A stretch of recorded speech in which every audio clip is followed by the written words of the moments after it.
Time is irrelevant.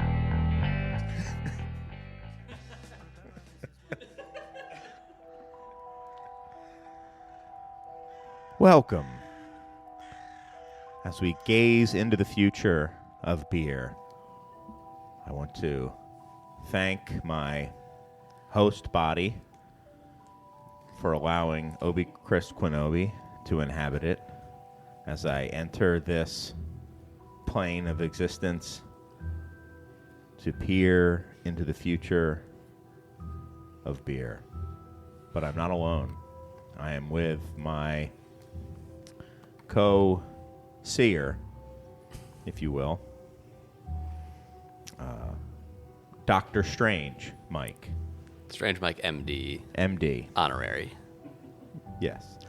I do enjoy that you are so without ego that most people wouldn't want to make sure everybody knew that their MD was honorary. But you do.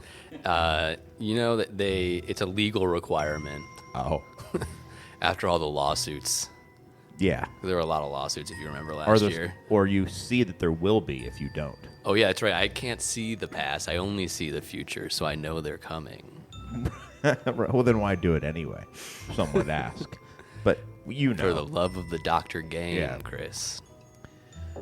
Dr. Strange, Mike. Honorary. It's good to see you again. Good to see you, too, Chris. We're always, drifting in and out Floating in and out of different astral planes. But to see you picking up your kids at soccer practice. Yep. In the future. In the future, soccer practice. Future soccer. Yep. So this is always a nice time to get together and let everyone else know what we know, which is what the future holds. Being two beings made up mostly of light, we move pretty fast, Mm-hmm. Life moves pretty fast when you're made entirely of light. Yes. So when we can inhabit these meat bodies, hang out, have a couple of these beers, see the future together. Beer too. Yeah. Brewdog. It's a nice time. Yeah. Yeah. So we can't quite get started because we're waiting for our two other co-seers to show up. They kind of do it at their own time. I think... just because you see the future doesn't mean you're always on time, Yeah, so we'll just wait. Usually, Nostra Douglas just appears. Usually startles us a little bit when we're least expecting it and kind of is like right behind us. But once that happens, we can then... I think we need to have all three of us here in order to summon the third eye. He is on some, I'm sure, burning astral plane right now, just loving it. In the sun. Yeah. Not our sun. No. Hotter sun. A hotter sun. Fueled by his takes. Exactly. Yeah. The fusion of his takes. That's right. Yeah. So. Oh, I think there's someone behind you. What? Oh, Jesus. Where'd he come from? He's so tall, and yet he's still sitting there. He is none other than Nostra Douglas. It's been a long, long journey back from the future, but Nostra Douglas is ready to press the NOS button on some predictions. Nice. Loving it. That was sick. That was a good one. That was good. He's going to go. He's going Tokyo Drift style this time. It's good. I love it.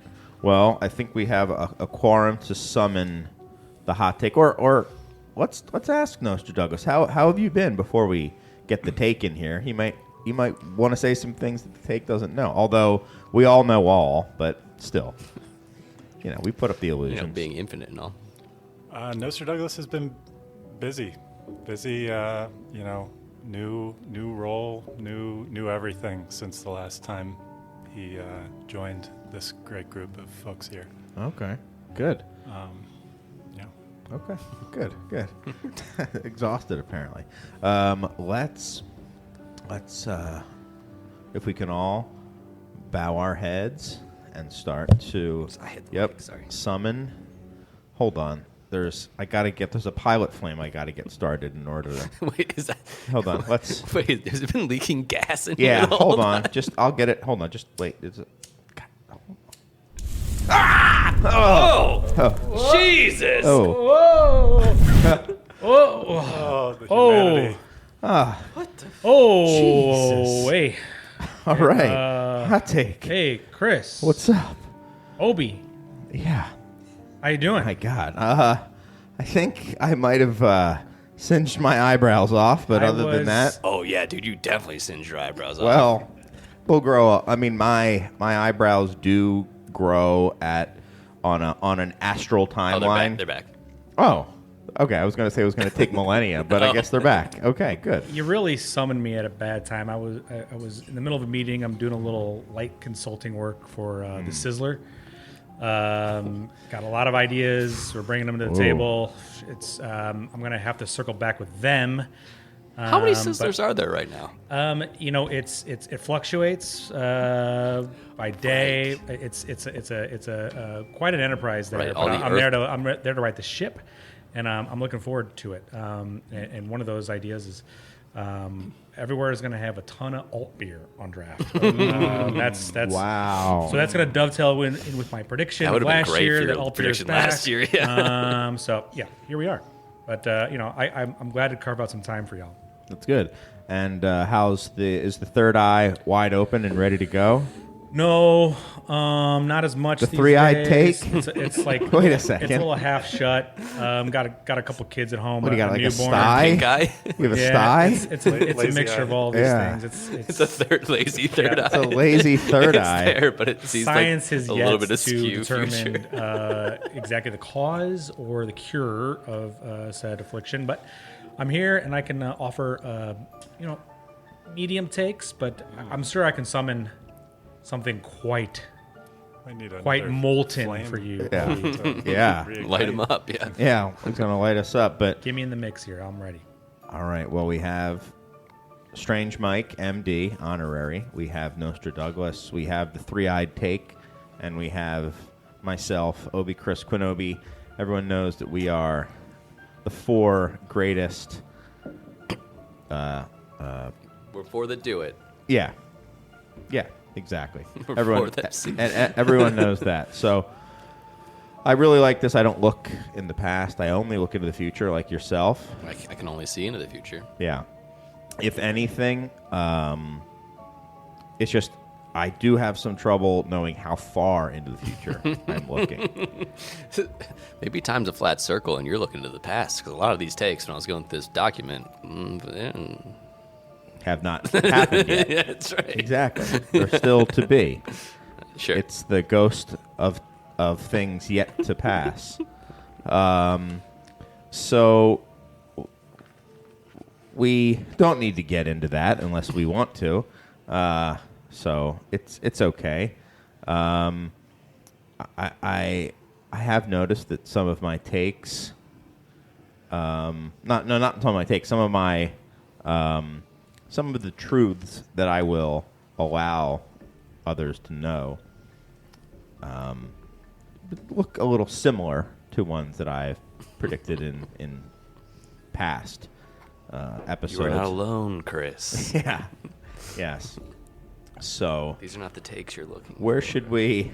No, that's my line. Sorry. Where shall we start? Shall we start with? Does anyone have a prediction that they're just dying to let the world know about, or shall we start from the top of the outline? I think top of the outline's as good as anywhere. All right. Good. Good. Okay. Well, Couldn't see that coming. all huh? things are cyclical, like you said, including beer styles, right? So all things that were once shelf turds will be the hot new style eventually. But what are the next styles that will have everyone going crazy and wanting that they're back. that they're back, baby? They're resurging. They're resurging. See, this one's tough for me because you have to look to We're the not talking about past and then to the Surge. We're not future. talking about the Surge, the producer. He's surging again. Yeah. Yeah. But he's not researching. No. But these styles are. So, who would like to go first? Mike. Dr. Mike. I would really like you to go first. I mean, you're laughing because it's January and you're feeling negative 10 degrees in your meat body again. My face has first-degree burns on it. That's right. All right. You're good. I could have just walked outside. A little too close to that But I palate. think this year the resurgence in the summer is going to be shandy and / radler. I think that there is a popularity of more moderate strength beers, which may come up later. I don't know. I can't necessarily see that. And that's something that's like a very refreshing moderate strength beer that is very seasonal, but people seem to enjoy them. Got it. Can Mr. Douglas ask a question? Yes. Do you see the surge being more so breweries we already know and love releasing a shandy or radler, or do you see whole new brands popping up with their own kind of brand and personality that are all based around shandies and lagers, or perhaps both? I would say a blend of the two. Sub-brands like a Voodoo Ranger style thing that people attempt, for one of those types of breweries attempts to like make a new like lower ABV fruity shandy. I don't know if they're going to be called shandy or radler, but something that's like a low ABV fruit beer. Yeah. Cool. Okay. I like that take. good Strange. take. Thank you. Strong take. Thank you. That's to me that tracks with people responding to fruitier flavors in beer right now. I think you kind of alluded to it, but how it gets presented to the consumer, I think, is going to be the wrinkle there. Do you kind of go in on the educational aspect of radler and shandy and kind of trying to dig into that part, or do you just kind of abandon that and say, well, it's less about the history of the style or what it's called, more about how it presents to the customer, which is in effect low ABV, fruit forward, easy drinker. Yeah, I think we're in a period right now where the history and education is not something that's as enticing to people. Yeah. They just want something that tastes good, and maybe they'll think about like why it got there. They want to know pretty quickly after looking at the label what it is they're going to get out of that. Yeah. This is an amazing segue to Mr. Douglas's prediction, if I can jump in, because the timing couldn't be more perfect. I'm sure you knew that was happening. Yes.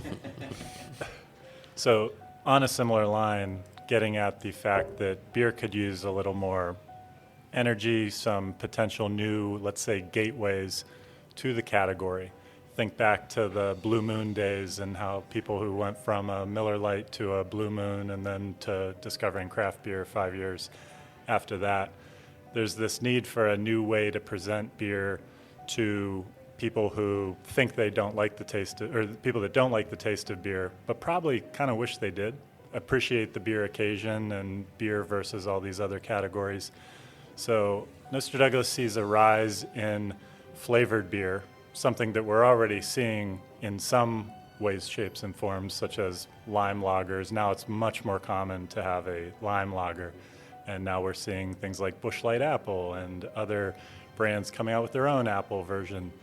There's going to be this even bigger expansion into flavors of lagers. This is an opportunity to make a Kolsch with a kind of getting back to the fruit flavors being very popular now, but more and more flavored lagers as not this like next great step for a craft brewery, but as something we're going to see across the board from existing brands extending into some, and we're going to see new concepts popping up that you never heard of. Like 5 years ago, you never heard of garage beer. There's going to be new things coming out that are all about flavored beer. As a gateway. As a gateway. As a portal, if you will. Yeah, as a way to say, oh, you like Smirnoff Ice because you don't like beer. Well, try this beer. It has some of what you like there, but it is actually a beer. And, oh, yeah, I do like this. And again, as that kind of bridge to more traditional beer. I didn't realize how strong the powers of Busch Light Apple were until relatively recently, where it's like allocated Yeah. and you have to like pre-order it. It's the McRib of Yeah. beer. That's crazy. Just because the Beer Temple does not order any of that. So I wouldn't know.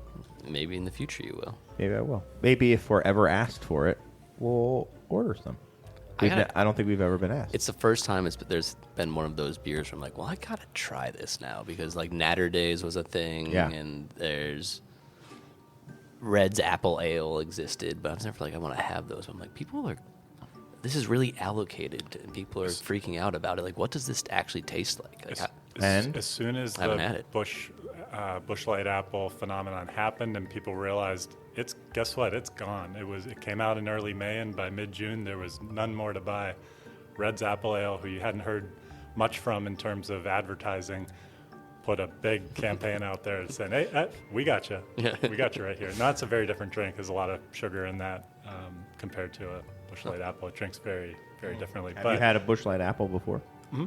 And? It does the job. So Okay. it's solid. Yeah, I feel like that fits in the family of like the twisted tea kind of like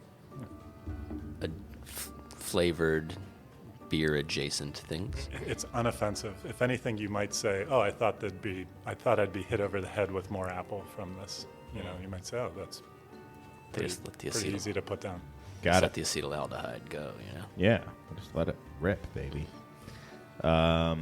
Interesting. For me, I see things for a different segment. The people who don't need a gateway, they already are well down the porthole, well down the rabbit hole, the wormhole, if you will. And for them, I think that we are finally, I might have thought this last year, I still think that people are ready for some more malt in their beers. This is a new take for you. Yeah. Yeah, you're right. Perhaps. Ambers, lagers, and ales. We'll start to see more interest in the ones that are there. And maybe that'll result in people wanting to make new ones. Maybe that could be even like red IPAs, stuff like that, where you're getting maltier beers. It doesn't all have to be 100% pale malt or Pilsner. You know who malt. agreed with you on that take is one of the number one selling beers in the country, Modelo, came out with a Christmas seasonal that they had done in Mexico before they brought it to the U.S. for the first time, and it was amber, and it did really well. from what I heard. Interesting. There you go. I Alt think beers. your meat body posted a meme about amber ales coming back, right? Oh yeah. Ah, nice. But yeah, I think this is a good take. Yeah. I also think there's just been like a rumbling of people saying they like this style of beer. You know, like my dad's one. He's like, I like an amber ale. He's like, no one makes an amber ale. He doesn't drink a lot of beer, but he knows he likes that. So. Sure. I'm thinking maybe for younger drinkers who have never had amber ales. For Gen Z is going to get into craft beer through the amber ale. Nostra Douglas's freestyle prediction last year was that New Belgium would bring back Old Fat Tire in retro bottles and packaging, which did not come true, but Yet. Should have. roll that one forward. Exactly. Yes. The takes have been warm so far. It could be a little hotter, the predictions. Yeah, What let me is come your in here. third Let eye? me come in here. Open up your third eye. What's the alt beer? They're going to be Wipe just, that they're crust. going to be just as tepid. I mean, looking back at what we've all said in the last few years, or me in particular, is I'm really trying to make, like you, Chris, malty beers happen. I do think directionally we're headed there as breweries can kind of open up bandwidth for like other styles, as you know, IPAs are sort of plateaued in a sense. I think breweries have more capacity to try other things, and I think where that's going to land is darker beers in general. If I had to say, of the darker malty beers, which one's going to kind of like catch fire Double down in on a, all in, beer. Come in, on. a, in a meaningful way. I have to say brown ale. I think that is due for a resurgence. That's the hot take. That's the hottest take can come up Okay. with. 2023, Jake also Actually, you know had what? a No, similar hot actually, take. rewind that. Run that back, Serge. We just released. I'm gonna say India brown ale. Ooh. That's what Chris said. A la what I said Dogfish last Head. year. Yeah. Yeah, good we that also we're might all- have one of those in the tank, so Good that that's we've part got of it. lots. We're going to lots go of from 0 to predictions. at least 10 barrels of production. Oh, there you go. But yeah, I think That's an infinite increase for you guys, right? It is it's an infinite increase If you across the extrapolate whole that out, industry. You extrapolate that across the universe. Yes, That's- exactly. Although I know the moon. Dogfish Head still makes it like maybe once a year. They only make that once a year. That's what I heard. Yeah. I had a conversation with some people, and it sounds like they're making it once a year. It's local only.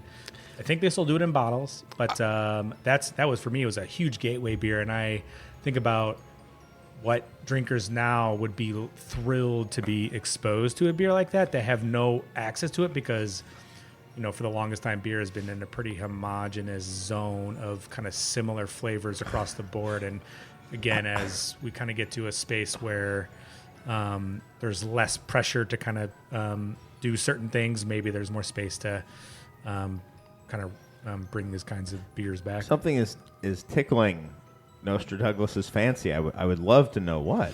He just can't believe we're giving away this kind of information.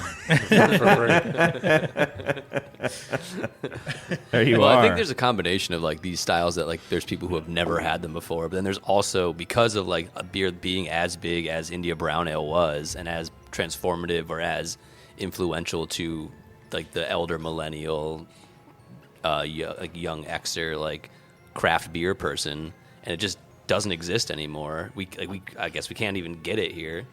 There's like space to be taken up Right. by that too, right? And there's nothing to suggest that palates like have shifted so much that people would not enjoy those flavors if they were exposed to them. It's just a matter of being presented to them and how do you market that and how do you have that conversation with somebody. Obviously, it's easier said than done, but I mean, it's got to be possible. Do you go big letters IBA?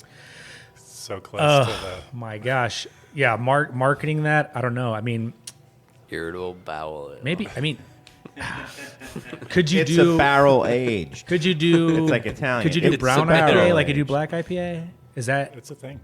Yeah, exactly. I mean, but who's doing brown IPA? Nobody anymore, but Yeah, it was like a 2010 Yeah. cup of coffee. Yeah. But So here's a question. Do we see... It looks like we're all waiting for past styles to come back around. that is the category. True. That is the category. But do we see maybe... Well, you also said one year there won't be any, Mike. Well, yeah, that was in 2022. I was over new beers. There'd be no Of discernible any- resurgence He of was trying to any get that classic brewery style. online, And okay? I think I was right, too. So that, Well, who of all the knows? predictions on this, I think that was probably the most right. yeah. We need to start Perhaps. posting these predictions online so everyone can just roast us for how not right we are, or how I think is challenging is I think we're making a lot of similar predictions year over year, and that's just a kind of reflection of how slow the industry is kind of. Glacial? Yeah, I mean, back 10 years ago, it was you would have a new kind of thing popping up like every few months. People were kind of there was a vibe or a spirit of like breweries were paying attention to each other and kind of one-upping in a sense or trying new adjuncts and stouts or et cetera, et cetera. And I think that is really leveled off. I don't think it's nearly as shifty as it was. Yes. Well, I disagree with all of you because my prediction is destined to be exactly correct. Ambers, ales, and lagers. You heard it here first. How about then IPAs? Do we see them still being a thing next year? This year? I think they'll still be a thing. I think they will be too. Will we see any movement in the category? Well, this has been like what will be the trend in IPA. Set my hand on fire. I don't know if this is the trend in IPA, but I feel like we're on a path right now where there will only be 2 hoppy beers that are of any consequence. The West Coast IPA and like the soft, maybe hazy pale ale. That's like where most of this will go. No more juicy boys. Well, the soft guys may be juicy, but they're not going to be like double, triple hazy IPAs. Got the it. hazy thing is going to be a little bit lower octane. The West Coast thing is going to be a little higher octane and cleaner and clearer. There'll be a little bit of, there'll be some... Now that Fatheads isn't a West Coast style IPA anymore, it's an American IPA. I hate this take, but I think that like those ideas, crisp, clean, higher ABV, more bitterness. Why the higher ABV? I think the balance points in those two things are different. To make something hazy and full like that at a higher ABV also sometimes necessitates higher finishing gravities and just a higher fullness in general to balance all Less the flavors drinkable. out. Yeah. And so they're not as drinkable. Yeah. Makes So sense. that's my prediction for a trend that we're coalescing around 2 points for hoppy beers. I think breweries will put out more beers that are by style we would think of as pale ales than we would IPAs.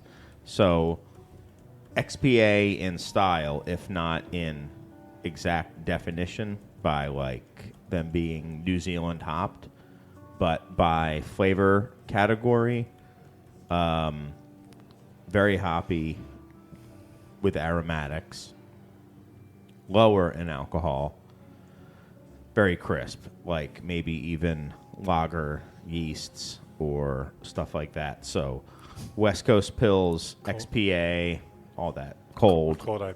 Yeah, they'll all be called cold IPAs. Hold They'll on all a be second. called Hold on a They'll second. be called cold 22, IPAs, 23, whether they're ales or 24. not. What do you think gets someone Death into of the cold IPA by a Chris lower Quinn. alcohol hoppy beer that is really flavorful? And I'm asking as a someone who works at a brewery who does those kinds of beers, and we run into a challenge of how do you essentially market it, knowing that it's really a great tasting beer, but people aren't responding necessarily to just pale ale or even XPA. Session IPA is obvious at this point is just owned by Just founders. call it an IPA. You just call it an IPA. Just call it an IPA, even though it isn't. I mean, yeah. that's what every other style's doing. Yeah, That- even at yeah, like and- 4.5%. Whatever. Just call it an IPA. It's funny you ask because Nostradamus's IPA prediction is super low ABV IPAs. We're talking 3%. Now, a cynic might say, oh, so session IPAs remarketed, or didn't we try the low-cal IPA?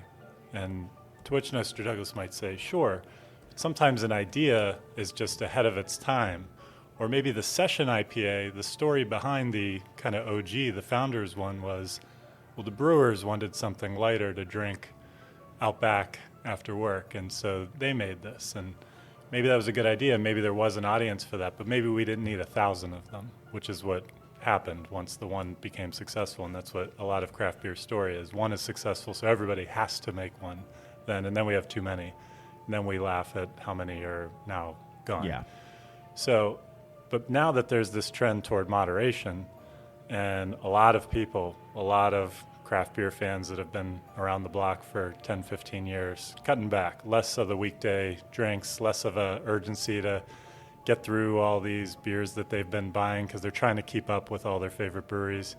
There's a little more calmness, to less urgency around what you're drinking, a lot of return to flagships, less to show off, less to interact with on social media, on Untappd, less to kind of converse about as you're drinking it on a Wednesday night and hoping you get comments from someone on your Untappd follower list.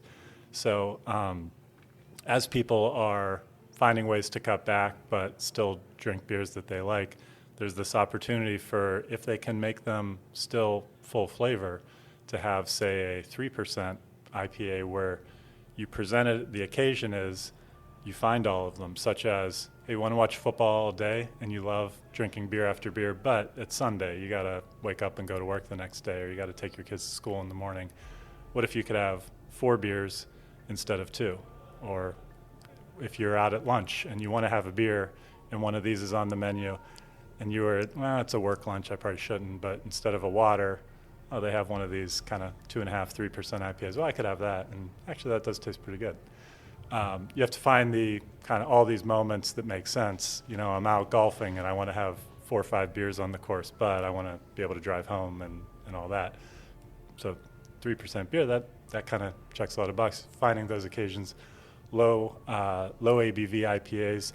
I think the rise of flavors and these terpenes are a way to make them not to take the place of hops, but a way to make these shelf stable so they don't taste like crap 4 months later if they sat warm on the shelf. I think it's kind of necessary to use some degree of flavor and not rely on a big dry hop that's going to taste great at the brewery on draft, but not so good if it is 3 months, 4 months old and was warm for a lot of those months. So that can be a way to make these actually taste a little juicy. I agree. I feel that those are in the future. I just don't know if the technology is quite there in 2026. It seems like terpenes, when I have had them, seem to be more of a sledgehammer than a kind of fine, than a scalpel to kind of just add things in. But I think that that's where things are headed. I also think that, to what should you call it, I think there are many things that are essentially all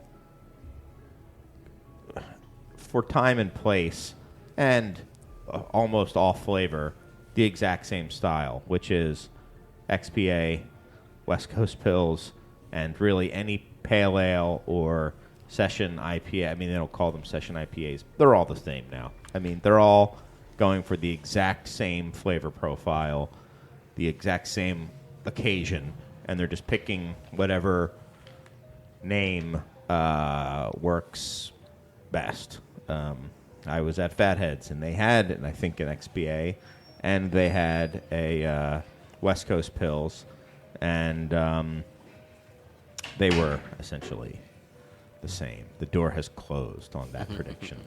Well, I think there are a lot of tools, not just in the hop world, but there's a lot of yeast-derived tools now too that can help you increase body without increasing sweetness on these styles of beers. And there's things that clearly there's people who see this as a thing on the supplier side, on the ingredient supplier side too, that will make it more possible to make beers that drink the way you want them to feel and behave while you're consuming them, but also have that lower ABV. Yes. I saw... Not just terpenes and things. Just today, there was something about or maybe it was yesterday, about a thickening agent that is perhaps popular in certain beverage additives to increase thick mouthfeel. So maybe we'll see lactose? Some of that as well. No, I don't think it was lactose. I think it was probably some. There are there used to be your tools were lactose or higher finishing gravities or maltodextrin or something, and now there's non-caloric versions that give you glycerol or things naturally that will do that and make these beers much more than just slightly alcoholic hop water. Yes. Dr. Lambic sent it to me. It's an additive called Simply Thick. And it is Is that an OnlyFans you showed us? It's a revolutionary... wait, hold on. This one, Simply Thick. It's a revolutionary gel-based thickener.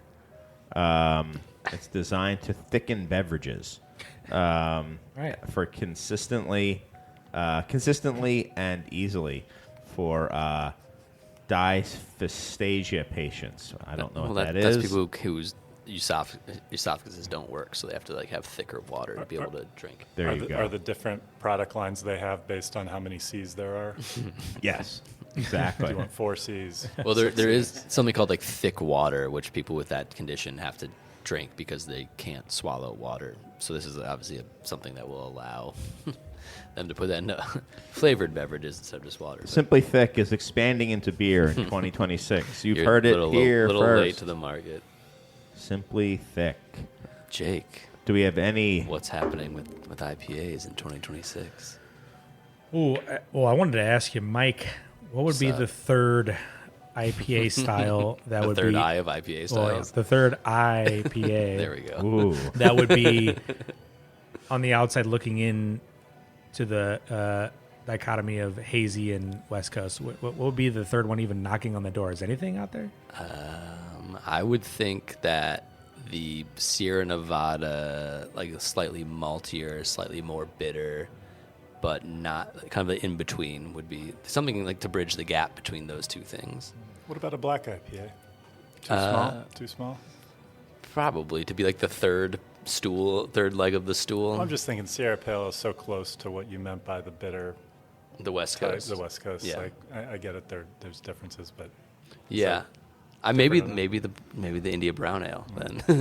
That's right. I don't know. What do you see?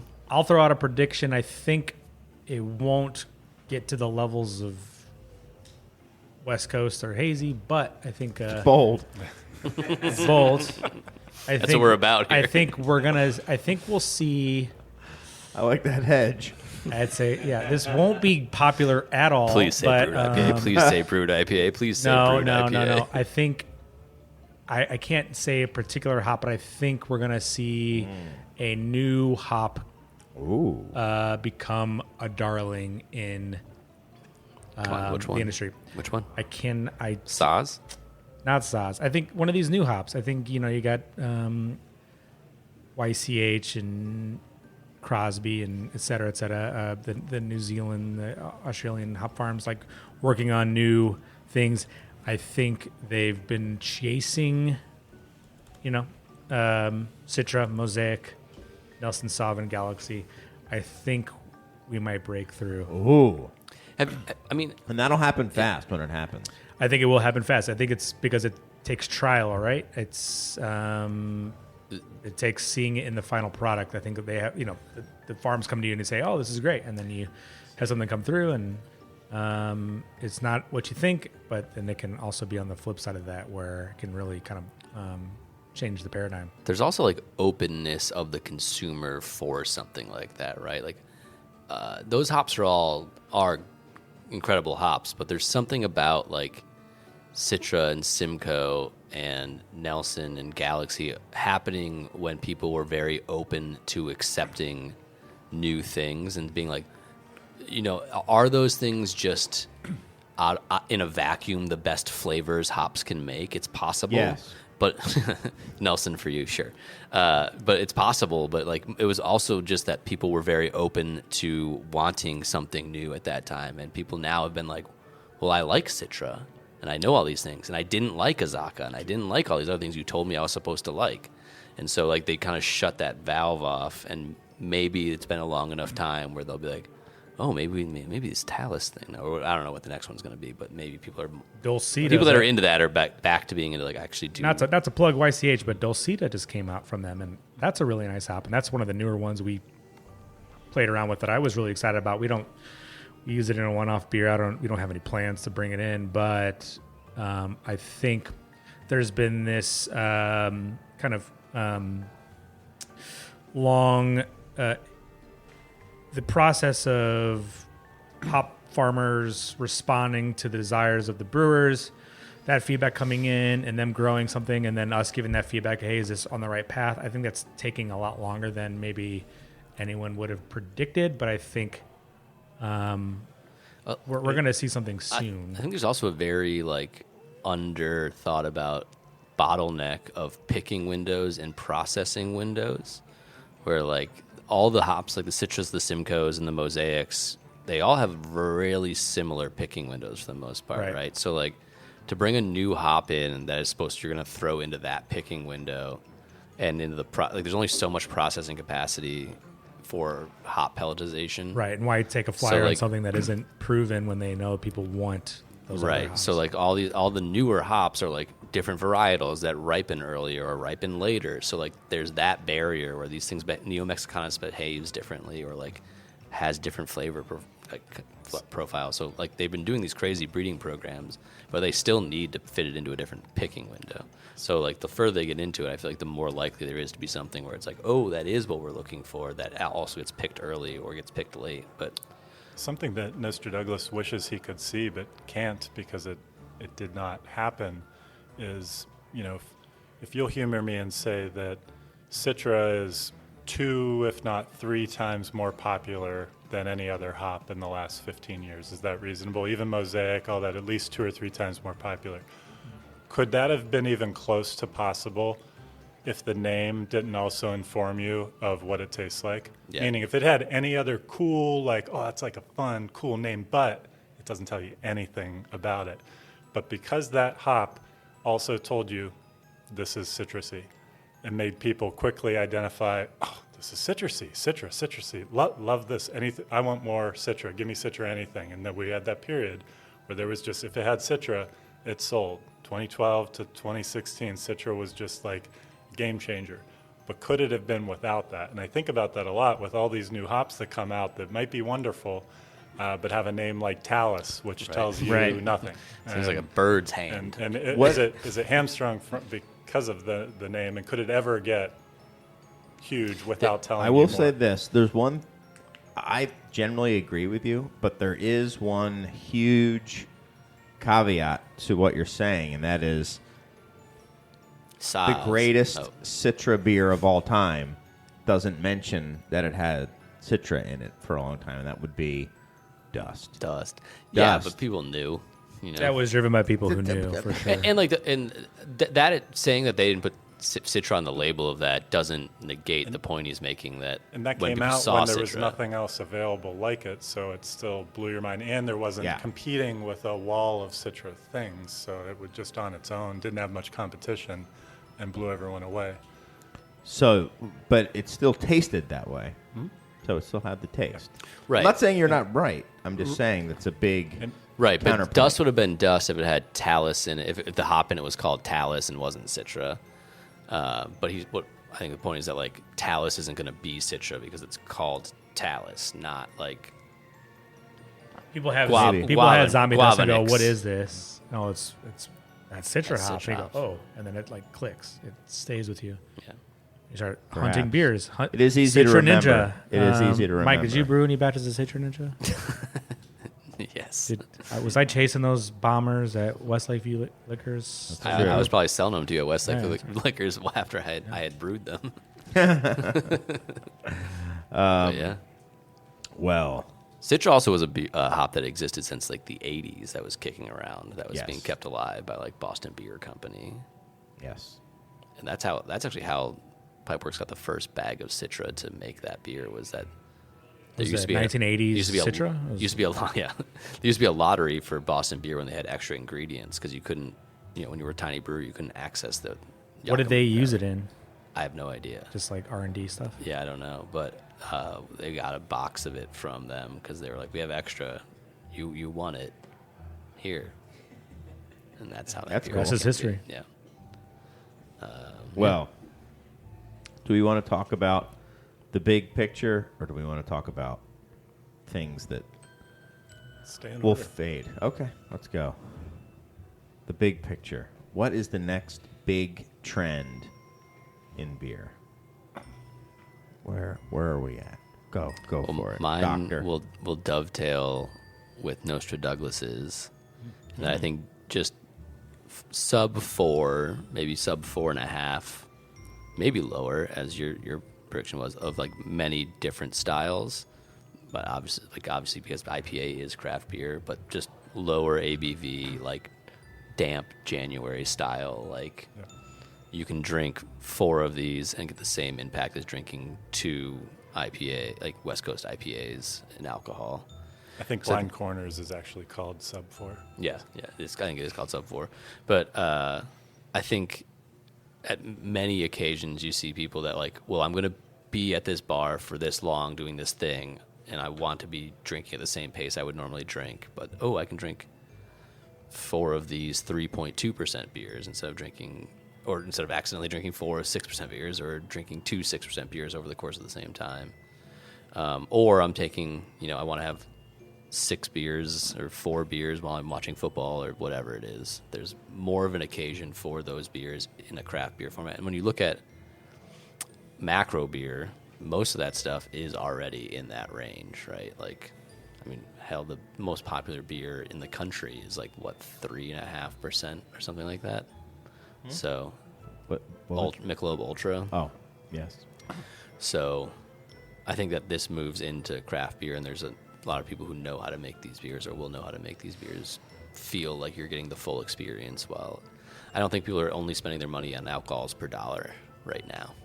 Got it. Or maybe ever again. Interesting. Ever again. Maybe. Time infinite. Never. Time infinite into the future.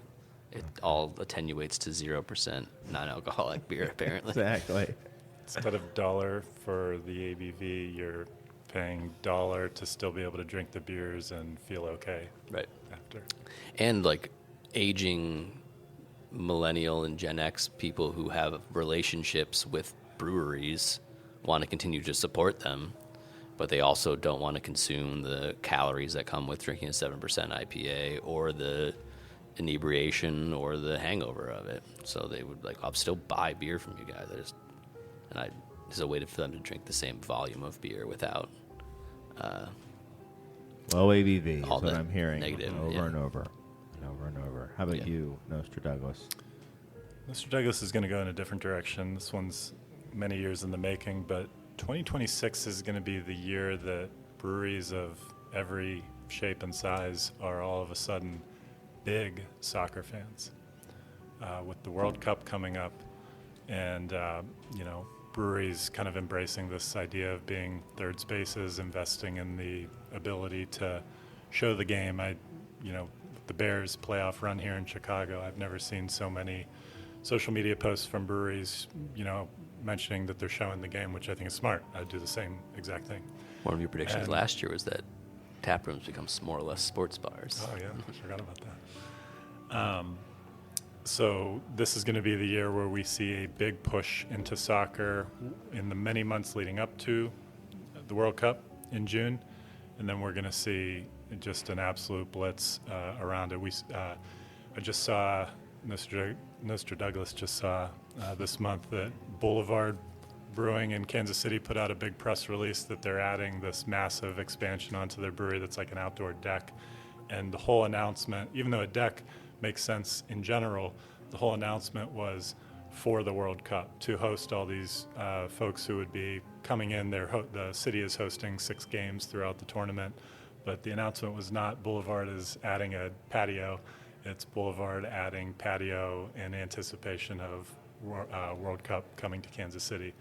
And so I think we're just going to see a whole lot of soccer-related content getting into their local teams leading up to it to try to build that soccer fan base, saying, hey, we're soccer fans too, so that when that big month and a half comes around, craft breweries are going to position themselves as a place to come, watch the game, drink a lot of beers, and kind of show off that they're into the game as well. Would you like to go next, hot take, or would you like? Sure, let me Okay. jump in here. What's your third eye seeing? Open it up real wide. I You got some think crust in there, as man. Pink eye or as something. We need to burn it off. beer becomes less speculative, as big money exits, it's you have fewer large VC PE looking to get in the space. I think it's creating a space for breweries to kind of go back and embrace a little bit of the quirkiness that might be inherent in their brands. I think we're going to move, and this is more on the branding side and the marketing side. I think we're going to start to move away from what one might call like millennial blanding, like strict labeling systems and things like that in favor of a little bit more of an esoteric channeling the sort of quirky side and kind of like going back to the roots of craft beer a bit. I think that's going to start very small, but I think that's kind of the direction we're headed as like craft breweries are not a way to get rich anymore. So there's going to be fewer pressures to kind of streamline. Wait, hold on. What year did we port into? 2024, of course.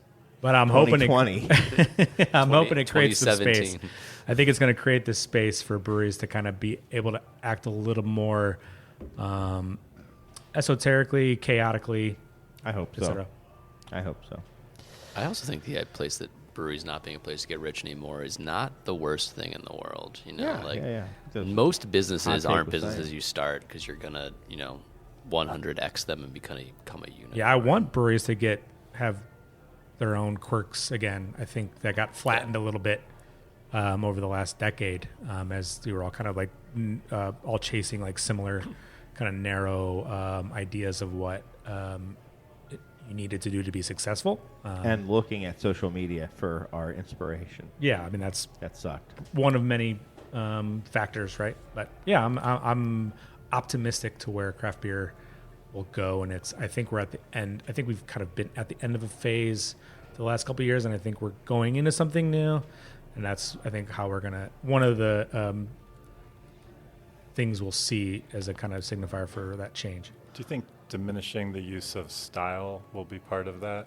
And like, will style have less priority in how beers are on the can, like in terms of like screaming the style versus screaming what does it taste like?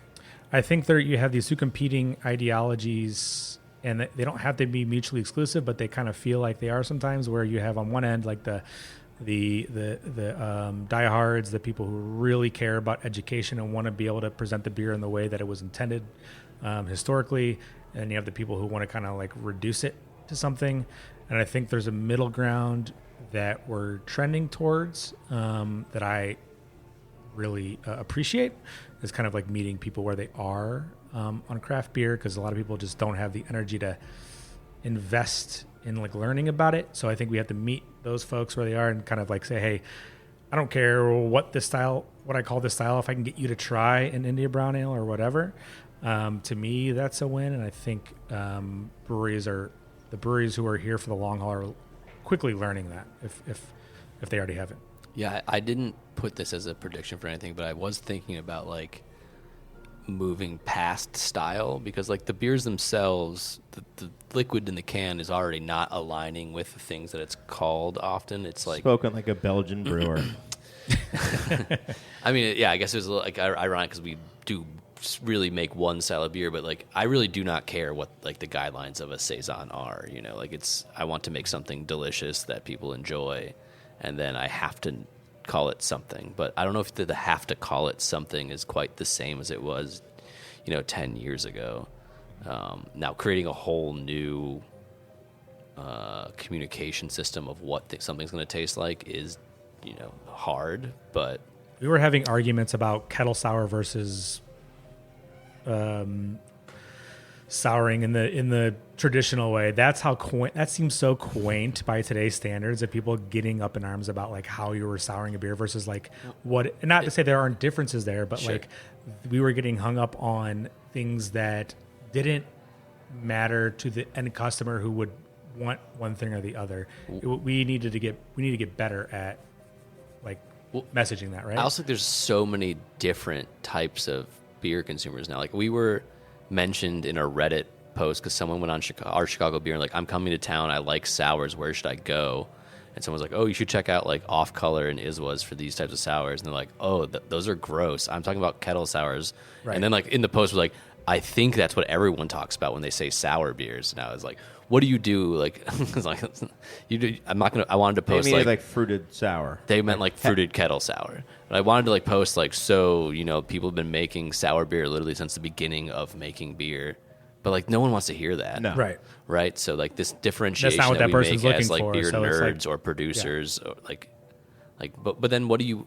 how do you use your knowledge of those things to like break all that down and then build something else that's more communicative and evocative of the experience someone's going to have that isn't leaning on BJCP style guidelines? Because who cares about BJCP That's the work. style guidelines, right? That's the work. That's And- what we and- do every day. That's You might be that's going it. after somebody who's like, you know, like saying, I like sausages, and like, oh, well, you can go to, you know, the Bavarian Lodge. They have an amazing sausage plate, or and they're like, oh, wait, Talking about Jimmy Dean.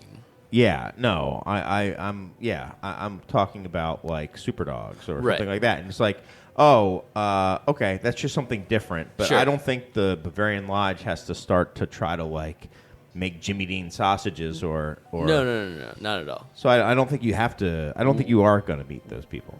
Right. That was just an example of like how the same things can mean different, and then people can Right. get confident because of when they entered craft beer of being like, this is what this thing means. Right. And it's like, well, like, nothing. Like, so how do you use that? Like, Right, but instead of going to that person and going, actually, the way you think about this is wrong, it's more about how can I position the thing that I'm making to a general audience that gets them to kind of understand what I'm doing. That's Right. like, I think that's, I mean, I struggle with that as someone who's worked in the industry, is like you want someone to kind of understand you, but then if you get caught up with a customer that fundamentally isn't wanting what that thing you think they want, then like you just gotta move on from that. Right. I think. And then there's like how do you assess a person? This is now very taproom based. Assess a person who says one thing and then displays other behavior, right? Like they don't like X, Y, and Z thing, and then they really enjoy X. And that's a and broader Z, issue you know, of the like, industry. I think we're all How do we- struggling with like just miscommunication or conflating. That's I mean, that's So how, not something we can fix right now, I think, but You're right, but in this like world where it's like style of what we're actually brewing means less and less. How do we communicate just flavor and experience without using the relate it to the tools? occasions that or memories that they might Beer for recall? hockey. Yeah, right. Beer for soccer. I mean, Right. yeah, that's a very direct way to do that. It's It's a but I cynical think way to do it. Effective, but effective. related to I think relating it to a memory or an experience, I think is like what we've seen success with at Hopewell. But it's not a one size fits all thing either. There's going to be some beers that just can't be reduced, but I think that's a good thing too. You need a little bit of everything. Yeah, maybe just name it based on Overale, the flavor. styleless wonder. right. Just like I don't know. Half-Acre is like, we take a lot of inspiration of how they were naming beers back in their taproom days. They were calling stuff, Sticky fat. yeah, or just like, referring to eras of like what this thing is referencing. I think that's really powerful too. And with like people, being very nostalgic. Let me Yeah. get to my prediction, and then we can fill up our glasses, perhaps. My prediction for the next big trend in beer. I'm sad to say it. I don't think this will be a good year for imported beers. I think it's going to be a terrible, terrible year for imported beers, sadly. I think there will be less of them available. I think there will be more expensive, which will make them move slower, which will make them be brought in less often, which will make them older, which will have people buy less of them and start the chain, and they'll be brought Just a in, and spiral. then they'll be dropped, and then I think we're going to see a lot of breweries, European breweries, going out of business. I wouldn't be surprised if we saw even like a Trappist maybe in the next year or two. That's already happening. Like, but that's not because Americans aren't drinking it. Zunder closed, but that's just because there aren't any monks. Okay, well, Zunder, maybe one of the big ones. How about that? Yes, not looking forward to that, but I think I see that happening. But hey, good news for an American making Belgian beer. Hey, Ayo. So that is my Taking all those saison draft lines that aren't already taken up by Apex Predator. exactly. Take theirs too. So why don't we take a break and then we're going to start. We'll continue. We have so many more things to let people know about. We won't be able to get to them all, of course. We have to keep some secrets for ourselves. Probably all the ones that'll definitely become true. The ones we won't The get India to. Brown Ale is out. Yeah, exactly. That one we know. Okay, we'll be back. We're back. Wait, I'm not a ghost. I've just embodied this. What do you call it? Meat host or something like that, doctor? Yeah, sure. You're the doctor. I mean, you know anatomy. Honorary. Yeah, but MD. Yeah, honorary MD. Yeah, so From Southern New Hampshire University. meat something. Meat sack, meat body, meat vessel. Okay, meat Whatever. vessel. You can choose, and they're all anatomically correct as far as I'm concerned. Okay, good. So it's good to be back here with you, Doctor Strange Mike, MD honorary, and Nostra Douglas, who's been phasing in and out, but seems pretty. His opacity is set to like 90% right now, so I can mostly see him. Yeah. In this economy? And then a hot take, he's flickering in and out. His eye We got does to not jam a look good. stick in there or something. It's got like yellow crust on Yeah, it, and it's- it's very it's red. oozing. It's oozing. It's burning with a whole different type of burning. Yeah, it's weeping, and but it's okay. It still sees. Maybe as a sty, but it sees. So we're all here, and we're gonna move on. We were talking about styles and the next big thing, but now we're going to talk about the next not so big thing anymore. What trends are going to die off and leave this mortal coil? Whoa. Not ghosts. Not ghosts. What say you, Doctor? I say the unbalanced / all hype draft boards. It's already slowing down in the city, but you still go to places and there's very unbalanced and it's probably happening other places, dying off other places too, but unbalanced, entirely IPA heavy, both at like beer bars and tap rooms or What pastry about stout. unbalanced, like a lot of farmhouse sales? I think that works. Okay. That works. There's a balance of farmhouse ales. Oh, Yeah. I get it. Micro balance. Got it. Just like our bank account. But yeah, I think either those places will not be able to keep up and close, or they'll find ways to offer a wider selection or lower ABVs or more approachable things. Got it. Okay. Are you talking breweries or bars? Both. Diversify or die? Diversify or just approachability. Like, I think a lot of those things are when something's very, very popular with a niche group of people and you cater to it, you sometimes turn away from future customers or money that isn't quite in that same niche or vein. And I think having either a broader selection or a more approachable selection. Hypothetical. Say you're one of these bars or breweries That has been like 4 or 5 Baltic porters on. and they're considering they're considering maybe converting one of those lines from a Baltic porter to something else. What do you think is the first thing they kind of do to dip their toe in, or what do you like?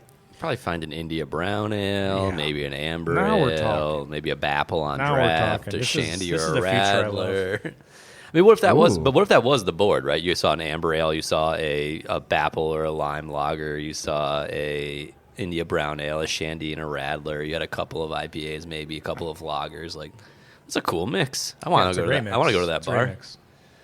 And what? But then what you we're walk telling in. the What if folks it's at home is 9 you just need to be IPAs and a listening to lager? these predictions and take them as recommendations for how you should be running your business.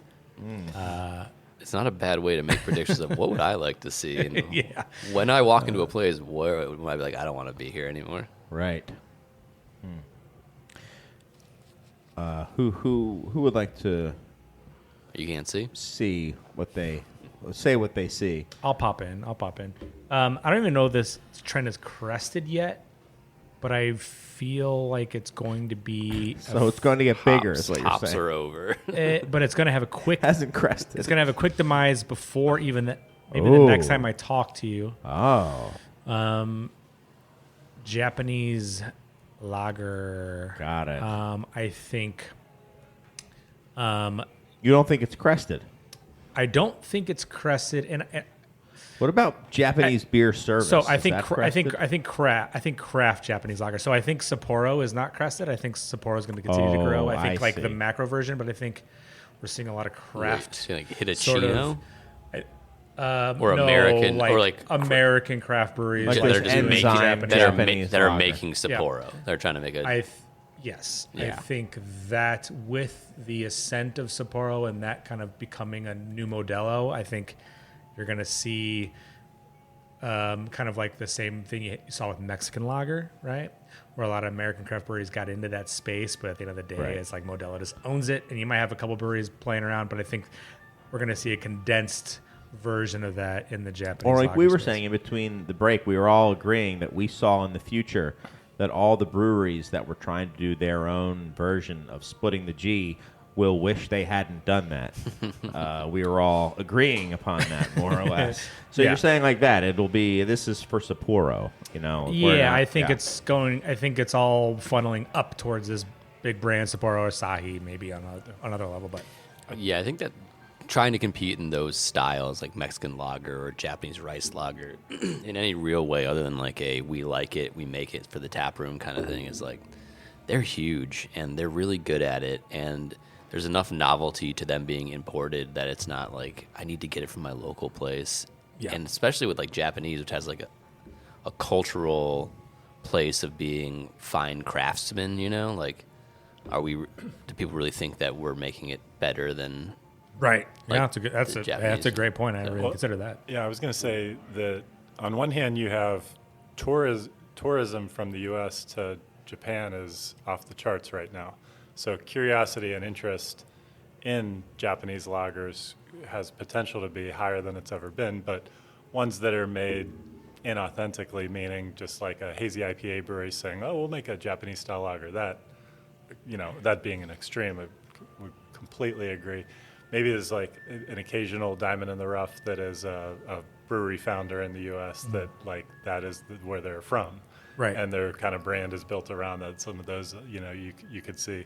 So I could kind of totally see both sides of a reason for them to surge and a reason for a lot of them to your point, flame out. Yeah. As well.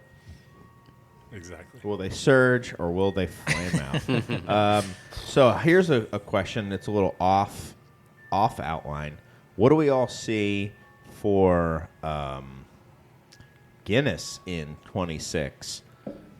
Be it them or if there's any other people who are going to try to go after that. I mean, talk about a classic that saw a lot of growth in the past year. I don't. Oh, go ahead. You. I was just going to say, I think of Guinness and what's happened to them, kind of like if you look at the stock market chart and zoom all the way out and look at like 30 years, and you see like a surge, and then you see it A flame out. then you see like a leveling off and a period of like nothing really happening, just kind of like flatlining, and then eventually the stars align and you see another surge, and then it climbs to another level. I feel like that's what we're seeing now, and sometimes like with a brand you just have to be patient, or with like craft beer. It's happened with craft beer where there's been a boom, and then then it flatlines and maybe goes down for a while, but then it has another moment, and it's about sticking around for it. And I think like Guinness is like just in the midst of a pretty incredible moment, and a lot of it is not they have great marketing, but a lot And of always have. but a lot, it's just like very thoughtful and very like just like everything they do. When you see it, it's like that was perfect. But a lot of things have happened organically just from them kind of like doing their thing, and like consumers have just like let them create a trend instead of the brewery create it themselves, and that's just from them continuing to do what they do over time, and then you just kind of wait for this tailwind comes. You don't know when it's going to come, and it just happens. It's just like if your town sports team or your Bloomington, Indiana, and your team goes to the national title. Think what beer sales have been doing in Indianapolis and Bloomington the last month. I'm sure every bar there is having some of their best months ever. I mean, Upland got a big shout out at the press conference, right? Absolutely.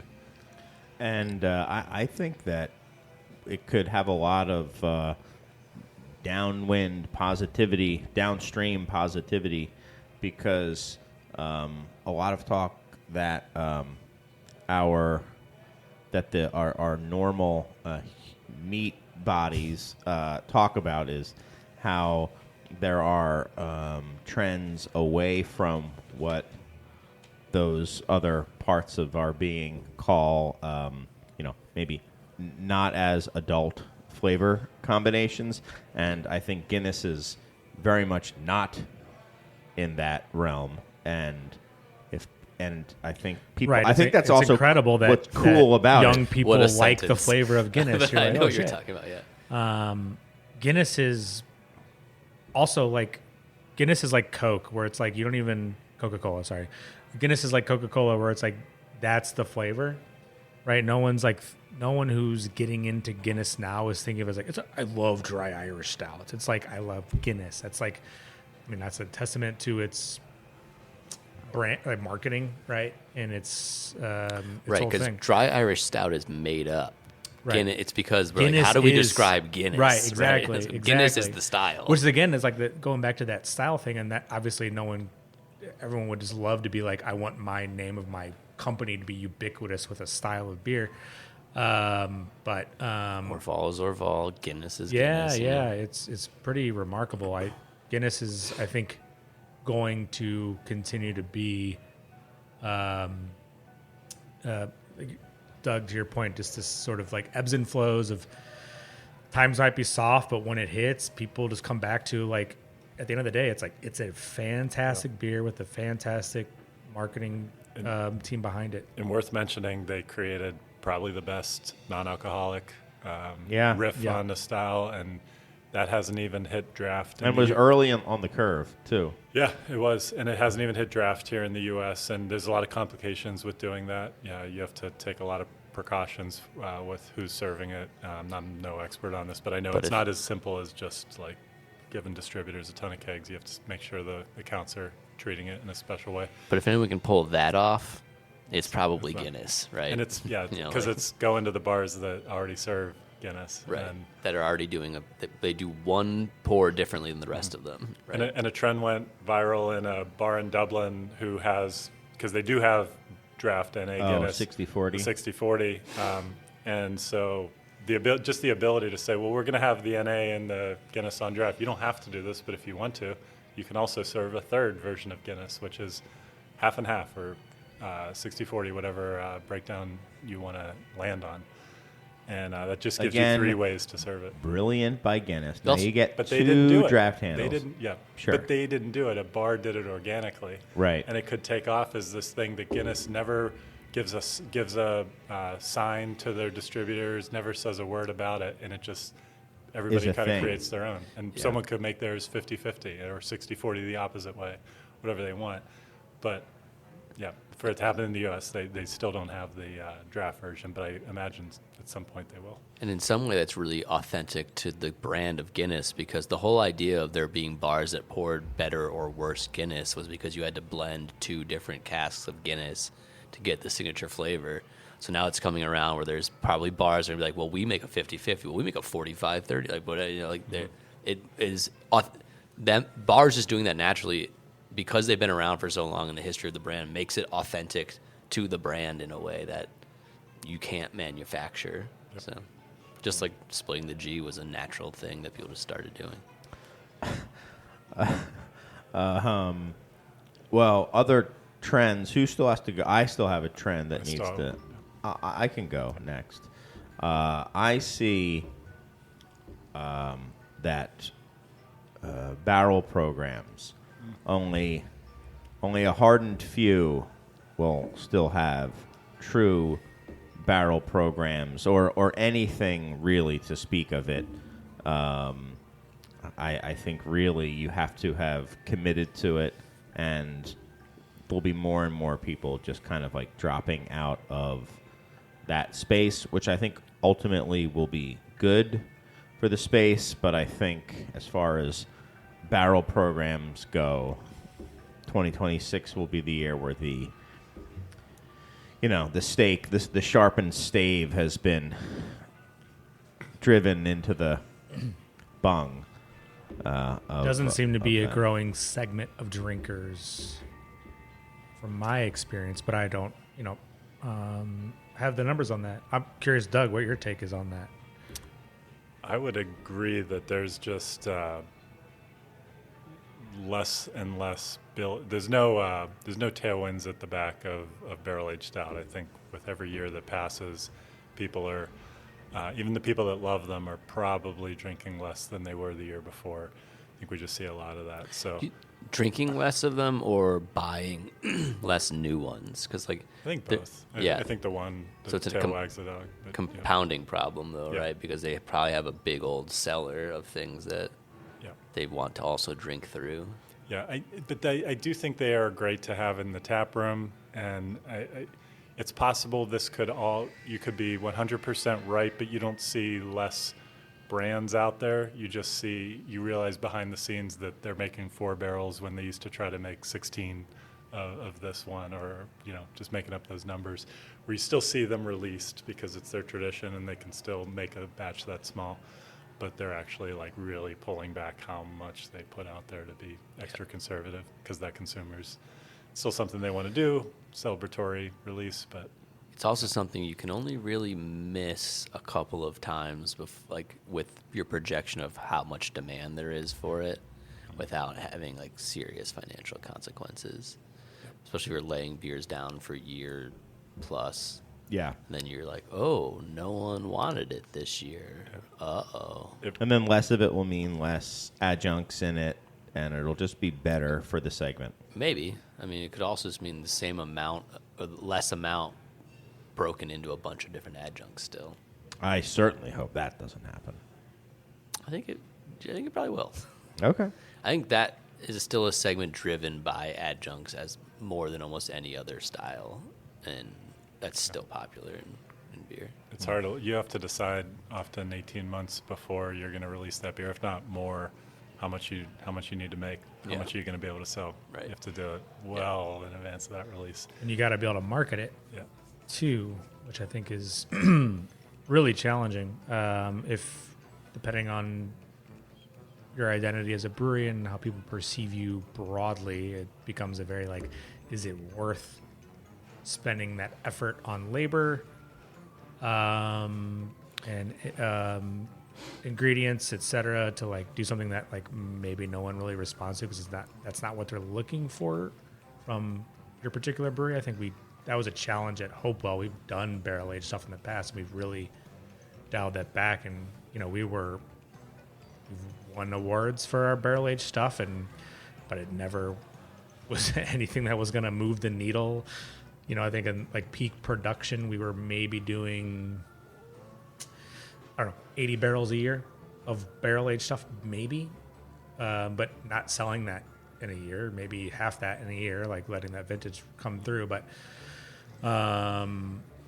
we've really dialed that back. We have some stuff kind of sitting around, but it's for the real heads, basically. It's I'm really that'd be a interesting topic for another day. Is just kind of what's the word? Just the autopsy on barrel aged beer. Well, it's also tough because to really make really, really good barrel aged beer, you kind of need a bigger program, because there's going to be attrition. There's going to be bad barrels. There's going to be barrels that aren't as good, Bigger that you could variances, blend. You can smaller blend yard. into when you're making a 16 barrel blend, you can sneak one more in for volume if you're going to sell it. Where if you're making a 4 barrel blend, then you can't like sneak things into Yeah, that. and the proposition with barrel aged beer is like you're probably dumping at least, if you're doing good work, you're probably dumping at least 20% of what's Right. coming out in an average basis, Sure. which is like not a great proposition good when you're formula. trying to be a success. Like, Right, and it's compounding work as with a like people business. are drinking lower ABV things, and like it's just the amount you have to charge now for something where you're losing 20% minimum plus angel share and stuff is not a good proposition. Nostra Douglas. Little heat warning here. This Ooh. one's a little spicy, potentially controversial. Mentioned earlier how, in reference to session IPAs, how maybe this was a good idea, but maybe we didn't need 1,000 of them. One of the biggest trends of the last few years, I think, is going to meet the beginning of the end in 2026, and that is going to be the craft Nostalgia American Lager. There are just simply Whoa. Hot. Whoa. simply too many. Okay. Not Chris, where'd your I eyebrows thought I had a go? monopoly Oh. on this. Chris, sound your effect. eyebrows. Oh, they're back. No. Nostra Okay. Douglas likes to refer to having a American lager brand trying to compete with the big boys, like owning a boat. You'd kind of rather your friend have one, Right. Because it kind of turns into a money pit. Because to compete and convince people that $17.99, $19.99 for a American lager is better than a High Life, a Coors Banquet. I actually shouldn't say Modelo because that is $20. More expensive. Yeah. But some of those more affordable brands that are generally liked by folks, it is something you have to just never stop pouring money into, and there is only so much money behind these brands, and there are so many of them chasing the garage beer type of proposition Please and buy me volume out soon. at even higher prices, significantly higher prices than even Yeah. garage beer, which is higher than a lot of the traditional domestics. And Couldn't agree more. to with Nostra your hot Douglas, take. there's just too many of these there. There's not enough for them. There's not enough people willing to pay $17.99, $19.99. A few of these that are done really well, there's a few gems, will make it. But 2026, this will take a few years. There'll always be a good taproom seller. You always want to have these for the birthday parties that come through and have 5 people there who don't really want to be What's there. the most like Coors Light Yes. in a big glass? Like, so it's not that you won't see these on the draft board and maybe still see exist, but they're the big push behind them becoming the number 2 priority behind the IPA for these breweries is going to fade Yeah. beginning in 2026. Fade. I found the Not biggest surge. But fade. the biggest use case for these for me was at like baseball games or something where I'm like, well, I could spend $1 more and support my friends, like. But I was never picking them. I never did, and probably won't pick them up at like the grocery store or something. No, I agree. Can we do next? We have trending business model, and then we also have a. Okay, we want that one. Okay. Next, trending business model. Why don't you keep it rolling, Nostra Douglas? Seemed like Yeah. you were excited for this one. I am. So, another favorite phrase of Nostra Douglas is that there's no money in the middle. This is often used in politics, that there's no money in the middle. You got to go on one side or the other. There's also a rise in all beverages, including craft. You're seeing a little bit more about being unapologetic, basically saying, you don't like it? Too bad. This is who we are. We're just going all in on this. Famous debate for 10, 15 years in craft beer is, should kids be allowed in tap rooms? 2026 is going to be the year. We've seen a little bit of inklings of this start last year. We're going to see breweries just decide one way or the other. No more tiptoeing around, well, we want to cater to them and them, maybe different hours, maybe a little bit of this, maybe this side of the. No. That's all done. Breweries are either going to go all in or all out. And we're going to see a lot of breweries going all in on saying, bring the whole family. Little Timmy wants to run around. Here's a sandbox. Here's a slide. Here's a whole playground for him. Have him go nuts over here. No problem. We embrace this. And the people who don't like it, they'll take one look at the place and they will not even want to come in. Right. And this is third space, but just saying, we're not going to apologize for this. We're family friendly all the way instead of trying to be, subtle about it. But what about the others? Do you think there'll be other places that say no children allowed, or do you think they're just going to make it not very conducive to that? I do. I don't think it'll be too much fanfare. I don't think it'll make as much noise as the ones that build I'm exaggerating, but Playland, yes. But yeah, I do think it'll be one way or the other. That'll work. Mm-hmm. I don't think the middle will work so well. Interesting. Okay.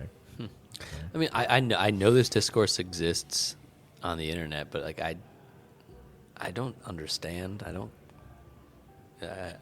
don't know why people are so bothered by kids in bars / tap I think rooms. a lot of people don't like craft beer, don't like IPAs, are annoyed by it, and therefore say that the kids is what bothers them. When really just don't they like just don't like it, and they want to have an arrow to shoot at it. Sure. So that's one of their top 3. And they don't go to bars anyway. Yeah. So screw them. And that's why breweries should say, you know what?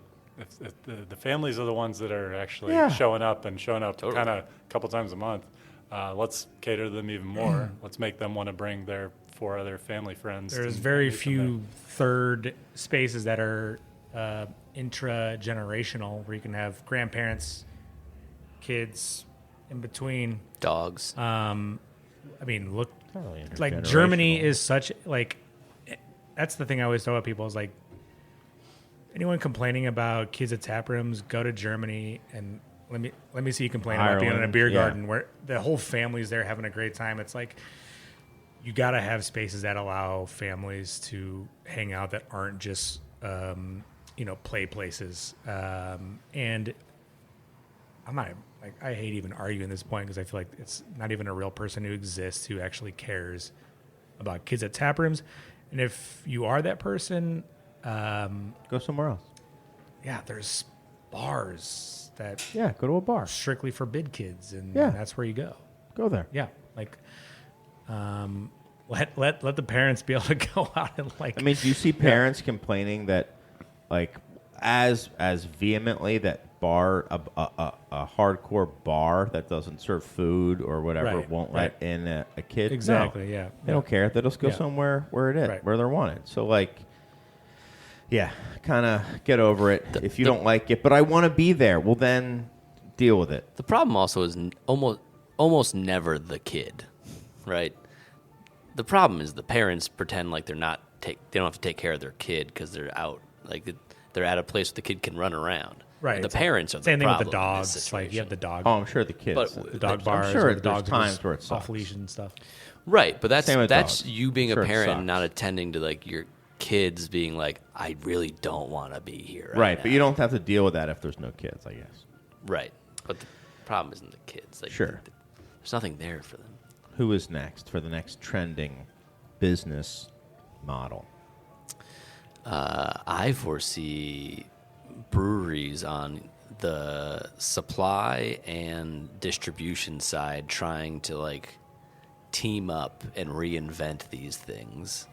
Like reinvent the idea of a distributor by being like, well, why don't you order through our portal where it has all of us that are self-distributing or whatever, or pooling to buy grain together or cans or bottles, and then realizing this costs us a lot more money than just buying it from the distributor in the first place. But like an attempt to come together and be like, let's do these things together, and then being like, this is not working. Communal. So try to and fail. Yeah. Got it. Okay, you think it'll be I think a little trend bit- that won't work? Yeah. Okay. I think a little bit of it has happened to very little effect. But I think because of the uncertainty of tariffs, and if we can bulk buy these things and then split the costs and blah blah blah, it's always like utopian and good, and seems like it makes sense until it's like, well, you're not paying your share, and you ate too much of this thing. You had, and it all breaks down. But there will be attempts for these types of things. Okay. I'm going to piggyback off that. I do agree. I think we're going to see with excess capacity at some breweries and lack of a capacity at others is sort of a consolidation towards efficiency, but in a way that's a little more thoughtful than contracting might have looked, or co-manufacturing might have looked 5-10 years ago. I think you're going to have breweries, big and small, kind of partnering together. If a brewery that's big, that's kind of maybe stagnated or isn't on the trajectory that they plan, but is still doing good work, might be looking to fill tanks, but want to approach those extra capacity thoughtfully. I could see small breweries that are ascendant, kind of filling those gaps and sharing in the resources to kind of help everybody. So I'm kind of echoing what you said, Mike, but I more from a co-manufacturing angle. Yeah, okay, Got makes it. a lot of sense. Got it. I think that's a better way to share resources than creating your own pseudo distributor or malt supplier. Yeah, that's more work. But yeah, if you can have a brewery that has contracts out on grain or hops and might not have anywhere for that to go, you can have a brewery come in that's using those hops, and all of a sudden you can pass that buying power on to a smaller brewery and still, from the bigger brewery's perspective, not lose money, and it's kind of like a win-win. Potentially. I mean, you know, that's nice in theory, but in action, you know, who knows? Remains to be seen. I saw that my prediction that I was going to use, I forgot that I'm looking into the future so often that I realized that my prediction was almost exactly the prediction I had 2 years ago. Well, I have a will question change about it. your non-prediction. I may about not change making, it. I'm but we can do changing it it off now. air. I have to change it now on the fly, which is fine. Let me just look into the future again. Oh, okay. Sure. I'll go with that. I'm going to see tap rooms. Let me think. What will my new prediction be? My tap rooms are going to be. Some will like kids and some won't like kids. No. I think doubling down on food. I have to go with that. Doubling down on that. Restaurants. They're going to it. become restaurants. And brew pubs in all but name. And that they're going to try to become a little bit of all things to all people and rely more and more on people coming to them for that experience as distribution becomes more difficult. These are for smaller breweries. And you have to come to them, and they want more reasons to come to them and for you to stay longer, and they will become restaurants. I think There's that's going to just a become general trend. a genre, the same way like brew pubs in the 90s became a genre of restaurant, a concept. Yes. The brewery tap room will just be a concept of bar. Yes. Yes. Exactly. That's what I think. But also private bottlings. Well, you said private bottlings of non-beer. Like THC and, whatever Hop someone wants to water. make. Got it. We'll Like, do it. We'll do it just for you. co-packers of things that aren't even necessarily beer. Right. But for small kind of startup versions of that. I thought you meant like the Kirkland. Or is that a different? I think Yeah, that was no, his no, 2024 it's- prediction. No, I mean private. Chris yeah, did predict Kirkland, which is pretty impressive. I did say private bottlings would become a big thing. You're right. Yeah, Private label, yeah, private labels. non-beer. Yeah. So that is mine. Does anyone else have to go, or are we finished with the trending business models? We are finished with the trending business models. How about then formats, or serving formats, serving. So styles. on-premise serving styles and or packaging. I'll go formats. frosted mugs. That's my take. Well, that's good. We got that out of the way. Mugs. I'm glad. You must have seen the future of what was on It's the been the document future for the people. years. It's been the I'm gonna future go- That's on here 3 times. I'm gonna go with two things. I'm gonna say slim cans. on beer. Didn't you Yes, say that? That's what slim you said. cans. No, I said Someone's- little buddy cans before. Okay. And then maybe in 2023, I said the return of sub 12 ounce bottles and cans. Oh, like Sierra Nevadas. But I mean 12 ounce cans in a slim format. Why? Almost because it looks sleeker and more like the energy drinks that are very hot right now. And I've seen some people doing it, and people tend I'll to push think back it's on cool. that. I think that's at the end of its rope. I think that No. format. I think that No, you're going to see more of it. You're factor. All right, going to see more of put it. that down on the dock. We can revisit. I will also say Piss down, baby. that I don't see this happening for a little bit, but there is a market for someone with the equipment to do it. I think there's gonna be a backlash on that. Nah, not yet. For the slim cans? Nah, not yet. Okay, all right. Not for beer. Why would it get popular for beer? Because, I mean, it's It popular hasn't for really everything happened else. Yet. Sierra Yeah. Nevada is doing it.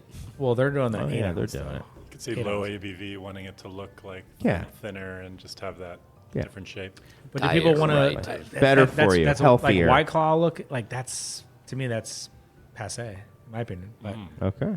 I think that ship sailed. Like if you were gonna do that, that was years ago. But Okay. I don't think people are looking at beer that way right now. But Okay. we'll see. We'll see in a year. I will say also what will kill it when it finally gets done is somebody going back to bottles and putting a foil top over the That's cap. what I'm. These are the takes I need.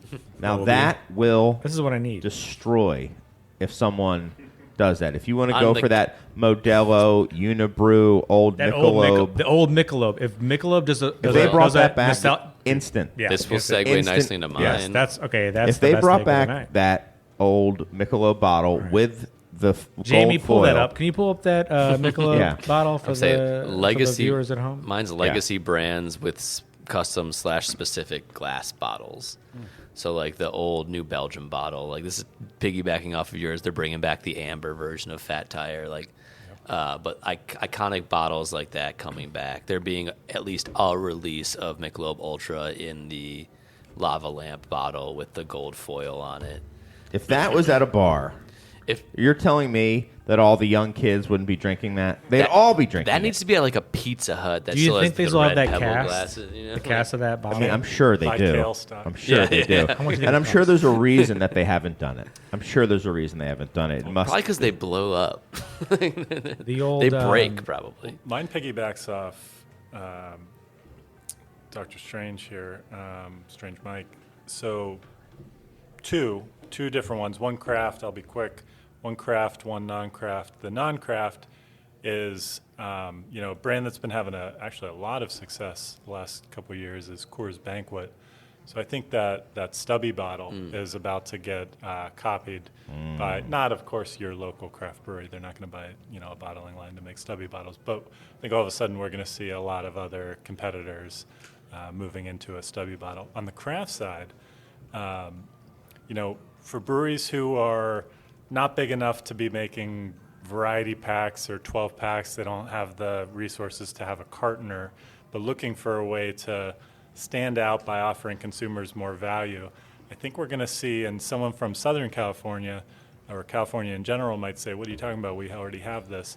we're going to see, because a lot of the country doesn't, the 6-pack of 16-ounce cans instead of the traditional 4-pack saying, hey, we got you with the 6-pack, but we're going to give you tall boys instead. It's going to be a little bit more than a 6-pack of 12-ounce, but a lot better than 1.5 times a 4-pack of 6. So there's going to be some generosity, call it like $2 more than a 4-pack would be, passing on some value to the consumer in an attempt to move volume faster with products they already make, cans they already have, just, yeah, a little more volume play. I like that.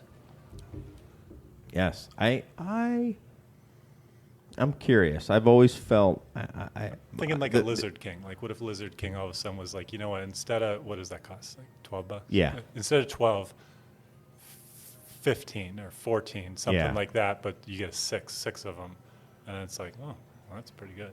I like my Lizard King and a tall boy, and now all of a sudden, now we're talking. Yeah, there's certainly beers that you want in 16-ounce formats that if you could get 6 of them for a good price, you would prefer. Yeah, I think prefer that price How point is about- key because they the shelves are fitted to house them, and then you have to move fewer units to, move through a case, which is how a lot of breweries, distributors Did anyone look at it. But I think it's the price is the big question. Is like, can you Yeah. get to that price that makes sense for people? Did anyone predict Hop Slam going from 12-ounce 6-packs to 16-ounce 4-packs? Can Yes. I did not see this. 10% Hop Slam. A little bit behind the times there, huh? Ju- I think they should only do the little Jude's dad 5. is going to be, feeling it during Drunk. the Super Bowl watch. Right, exactly. When did they do this? I think This they should, year. Now, they did. Just at the point when they could have retained like what made them like a legacy brand, they pivoted to cans. They're not owned by someone who understands any of that. I mean, they went to cans a long cares about time that? ago. I'm but- saying on this, it's like, And then going to 16-ounce cans? if I were in that room, I'd be They like, clearly didn't what one of the see- biggest values you have is this tied to this amber bottle, which I think is due. Like we've talked about this a couple times over the years. Every single year. But someone's- on some level, we're ahead of the curve, right? Yes. Amber bottles are 100% due for a resurgence at some point. Like they are going to come back. Like that's a matter of time. Who has the ability to package in those anymore, though? Like of the people that I mean, They do. Bell still does. Bell's bottles, does, right? but like sure, but like clearly they're not thinking about that. So No, they're not They right also now. haven't seen. But they're also- Nostra Douglas's. They also Instagram operate posts on, about like- formats that are saving craft beer. Bottles are getting crushed. Well, but Just- 16-ounce 4-packs of 16-ounce cans were pretty far down the list. Too. I'm with Obi Chris, and I throw bottles every lifeline I can and try to predict them into existence. And every year I look, and they're down 15% more. It's like, God damn it. But we all know They that have if to you buy have them out celebration in cans or celebration in bottles with the same dates, I mean, you're going to bottles every time. I mean, it's just Costco like, only this year was bottles. yeah. But it's so much cooler. Yeah. It's just cooler. So, Tis cool. telling you, it's foil. Foil, ambered. What if that's the bottles. real thing holding people back from buying bottles? Is like, I don't know if I saw some foil. How about on it, Modelo? maybe. not Modelo bottles. I mean, you're definitely going to get a bottle over a can of Modelo. Yeah. Special. I mean, for High Life, $20. like You all kidding me? those beers. I'm High preferring Life. bottle. Exactly. High Life. High Life bottles, PBR cans. Everyone knows this. Come on. Oh, you're Right. a PBR can guy. Okay. PBR tall boys. Who's a PBR bottle guy? I mean, I'm bottles all the way. What about on that old go. style? Bottles. Whatever you got, baby. Bottles. You got any old style in the bar, Chris? Right. What about Alpha King? Bottles. Bottles. Arctic Panzerwolf bottles. Bombers. Bombers, baby. Ambient No one predicted bottles. bombers coming back this year, which is probably one of the first times we haven't talked about it. No growler mentions. I'm ashamed of all of you. That's why Jake's eye froze shut. Oh. It didn't freeze shut. It more encrusted shut. Yeah. It's not looking good, dude. Do you have a third eye optometrist you can go to? Yeah, He needs a take that'll melt. True. I got nothing on format that wouldn't just me be Oh, throwing something at the no. wall. To be Oh, honest, You said God. frosted mugs. Yeah, frosted mugs. We're smashing these into two. And if someone's going to do it, it's going to be into one. us.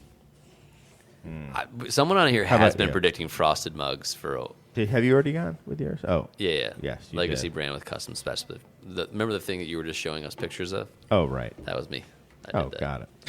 No, I said some cans, but really, what could work is whatever. Right. Maybe we My both take was did it. legacy brands returning to their like custom like bottles. So Yes, I would say that could definitely work. But I think someone new could also do it. I will say, if someone new did it, it would kill. yeah, but that has to be someone who can buy a lot of bottles. Yeah, but it would kill. I think a new startup could do it, and they bought some old bottling equipment, and they did it, and they started putting foil on it. It would instantly do really well. Imagine if Goldfinger had come out doing that. They'd be dead, dude. Come on. I don't know. I don't know if they'd be dead. I If they think. bought the old Michelob canning line or bottling line to amazing. start with. Oh my god! I'm gonna text I drink Tom it all right the time. now. I drink it all the time. Okay, do we have any more predictions that anyone must make? I'm not sure that we do. We have a freestyle prediction. Would anyone just like to just throw out any take that they have? I could throw out a quick one. Yeah. I think we're going to see a lot of breweries so to make non-alcoholic beer, it's very expensive. It's a big capital investment, and all of a sudden we're going to see a lot of breweries coming out with a non-alcoholic version of their flagship, and you might think, oh, how did they afford that investment? And what I think is actually happening is a brewery and I don't know, somewhere regionally who is more of a contract maker who specializes in non-alcoholic beer, has all those investments, says, hey, so-and-so, what if we made a non-alcoholic version of that for you? Hey, Deschutes, what about Black yeah. Butte NA, which just came out this year in I've January? heard it's really good. That's been I've heard it's out really for good. a while. Well, But, yeah, it's been out for more than a year? 2 years, I think. Has it? Okay. Sorry, I didn't mean to. No. But yes, or Revolution. Hey, you guys probably aren't going to do an anti-hero NA, but we could do that for you, and just like a contract maker, so you can have this out there and not have to spend $1 million on the ability to make an alcoholic beer. Starting to see some announcements in early January, and quickly putting the pieces together that, they're not making it themselves, they're making it for them. And I don't think there's anything wrong with that, especially wanting to be able to dip your toe in the water before you spend that money and see what this thing can really do. Have someone who knows what they're doing make it for you and test it out. Yeah, I could see that. I've definitely seen a lot more what I thought were new, but apparently were several years old, NA beers this January. So I wouldn't be surprised if others were that. Totally would make sense. Any other takes? I'm going to jump in here. Yeah. Last year and the year before, well, this year it was literally written down in the doc so we can have something to reference here. I said in 2025, a year ago, I said another legacy brewery that has existed since at least 95/96 that was making at least 50,000 barrels of beer as of 10 years ago will close / declare bankruptcy. You nailed that. Did Rogue? Is Rogue They part of that? declared bankruptcy. Okay. Yeah, you nailed it. I'm running it back. Another one. We're gonna do another one. 'Cause Another one. Before that, DJ Khaled over I here. was given partial credit for Anchor before that, but 2025 that hit with Rogue. 21st Amendment. 21st Amendment. I think it's just we're gonna keep seeing this. It's So you're saying multiple? I think Because there's going to be. you would have been right if you said there's- multiple. I mean, at this point, it's a safe bet to say at least one, right? Multiple. So don't be safe. All right. Burn that crust off the third eye. I'm not Yeah. gonna name the Blast breweries. it I'm not open. gonna name a brewery. No. That's bad juju. That would, can't be yeah. There'd be a plasma beam firing off out of that third and eye it- then. Like, look, it's terrible to see that happen, obviously, but it's the long tail of kind of what's been happening for a decade at this point. I feel like. I mean, Yeah. yeah, I don't know. It's And like the idea that it's going to be very U-shaped in the amount of breweries that exist, right? Where like once you fall out of that, like we make a bunch of beer, there's like less and less space for you to exist. There's going to be a bunch of space for people who make hundreds of barrels of beer as long as they're Right. sort of selling it to the hundreds of people who live around them. But if you made, 50,000 barrels a year 10 years ago and you're slipping on that, it's going to be really tough to maintain your business. And there's no buyers coming around to right. try to revive it. Yeah. It's interesting to think back to big breweries that are still doing well. 3 quick examples being Sierra Nevada, New Belgium, and Firestone Walker. And they all, in different ways, took a swing earlier than they probably had to, but that was like a new bet on something that gave them a whole another set of runway to continue momentum forward. Firestone being 805, if they didn't have that, would their IPAs alone be able to have them on a growth trajectory like they've been? No, I don't think that's possible. Sierra Nevada, if they did not say, you know what, let's just embrace this word hazy before anyone else even does. That was a big risk for a brewery of their reputation and what they were known for. They did it before any regional even had the guts to say, we're blasting hazy on a new beer. Like that was like Treehouse, Trillium, monkish territory. And then all of a sudden, before all the breweries in the middle decided to embrace it, they were still fighting it. One of the biggest Sierra Nevada said, we're in, hazy little thing. And then now they have this beer that's neck and neck with Pale Ale, and they have like a second flagship. They're almost the same size. Very hard to do. Very hard to have 2 beers, like double flagships. They pulled it off. And it didn't really cannibalize Pale Ale, right? It didn't, like, yeah. I mean, Pale Ale had rough years, but then Pale Ale got the benefit of becoming, taking advantage of some nostalgia recently, and I think it's kind of flattened out and been fine. Like it's not growing, but it's not dying either. It's hanging in there. And then New Belgium, obviously, we don't need to rehash Voodoo Ranger, but the swing they took there for their business, that now affords them to, hey, they have a variety pack. You can hate on them for not being interested in Voodoo Ranger, and then they have this variety pack out there. I couldn't believe it when I saw it. It was like 4 different Belgium Abbey style beers that you can buy at Benny's. That's like 4 of their classics in cans.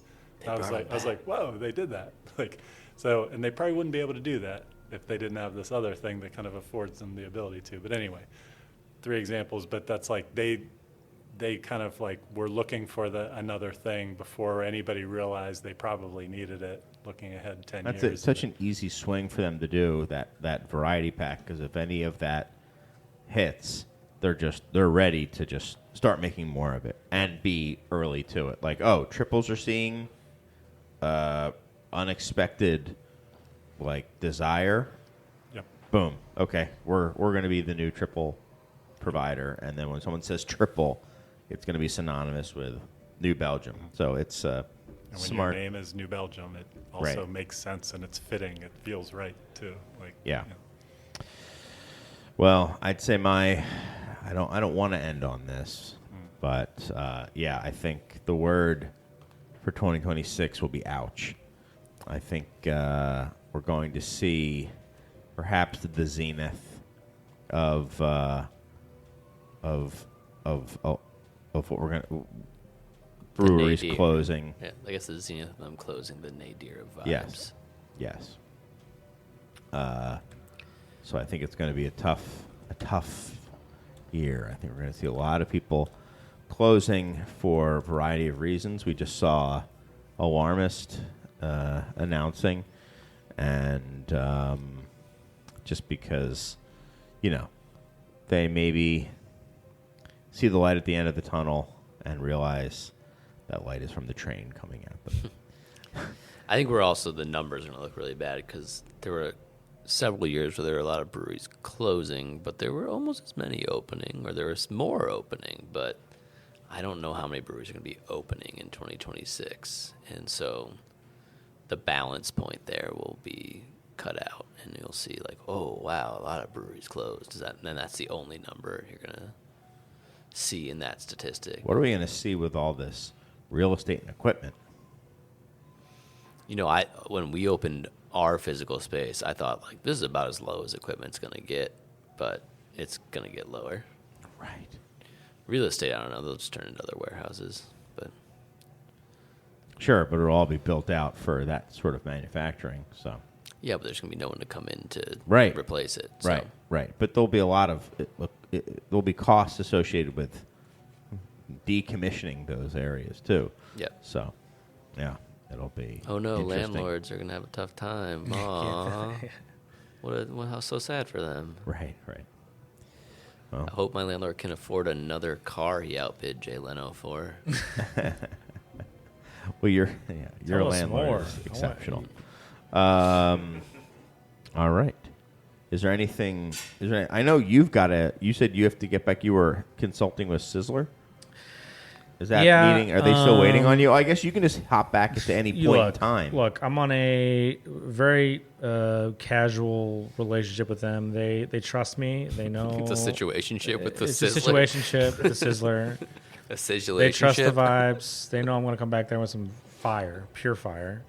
They knew that I needed to come here and discuss with you the vagaries of what it means to operate in 2026. What's the best-selling beer at Sizzler? So they're doing this kind of crazy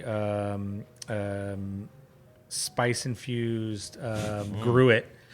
Was that one of your ideas? Yeah, it's one of my ideas. So I need to add They're that. paying Oh, you it's for a good this. one. Gruits are going to be big in 2026. Capsation gruits. Wait, are you talking about this plane of existence or a different Yeah, which one? universe You're are you probably in? talking about a different Nah, dude. plane. We're back. So it's kind of a We're tie-in. We're it's kind of a tie-in with Hot Ones. I We're don't know, back. It's a big thing. It's the year Wow, 1000 we again. really are in the year 2016. Yeah. It's this hot show, Oh. Hot Ones. Yeah, dude. We're vibing, dude. All right, that's good. Well, good to see you. Good to see you too. And Thanks for good, having me. Yeah, good luck on your travel your travel back, and well, yeah, don't burn me on your way out of here. All right. He's okay. burning. Chris, where are your eyebrows? Okay, goodbye. No, don't do that.